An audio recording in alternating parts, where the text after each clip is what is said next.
June is National Men's Health Month. A South Carolina man has a reputation of being there for others if they receive a certain diagnosis. That's right. Bob Lane drives to Charlotte twice a week. And with the recent diagnosis of former President Biden, Bob thinks about his own cancer battle. Queen City News anchor Will Lewis introduces us to the man known as Elevator Bob. Will, good morning. Good morning, Julian, Jason, and Annie. Bob Lane didn't expect to be one of the ones sitting outside a doctor's office greeting patients and handing out information about cancer. But for many, getting off the elevator, facing one of the hardest days of their lives, seeing Bob is a small moment of comfort when they need it most.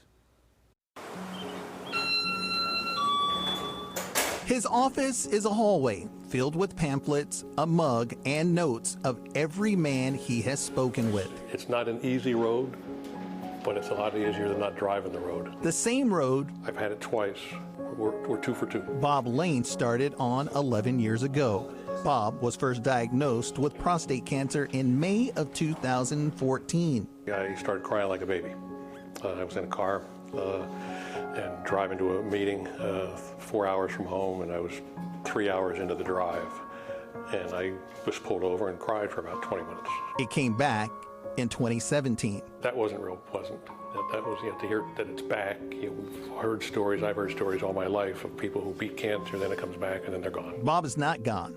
He has actually been on the same hormone treatment suggested for former President Joe Biden after Biden was diagnosed with prostate cancer in May. Most of it is manageable. Some of it isn't. Like when I get hot flashes, I try to laugh about it and say, look, it's raining, that kind of stuff. I can't do anything about it. That's what led Bob to this hallway. He is a patient at Urology Specialists of the Carolinas, and after some fundraising, he was asked a question. Wouldn't it be nice if I had somebody to talk to who's actually been in their shoes? I said, yeah, that'd be pretty neat. And she waited about 12 seconds and asked me again, and I said, you're not asking my opinion, are you? She said, no. When you go to the doctor, you don't know anybody. You just go in, you see the doctor, you leave.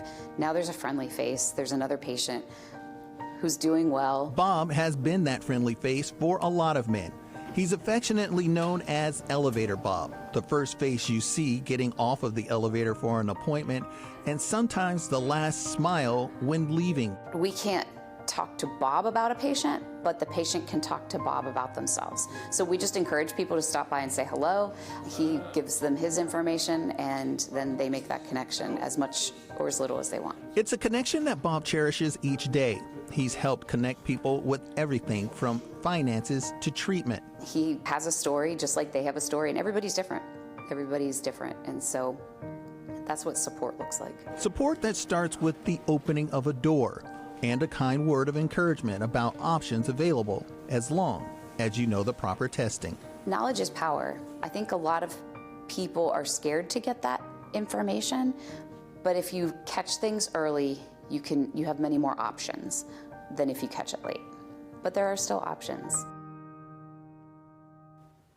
And not only does volunteering help Bob feel like he's making a difference, he says spending time in Charlotte also gives him something else to look forward to: weekly dinners with his daughter. Queen City News Plus. Just search Queen City News on your smart TV's app store.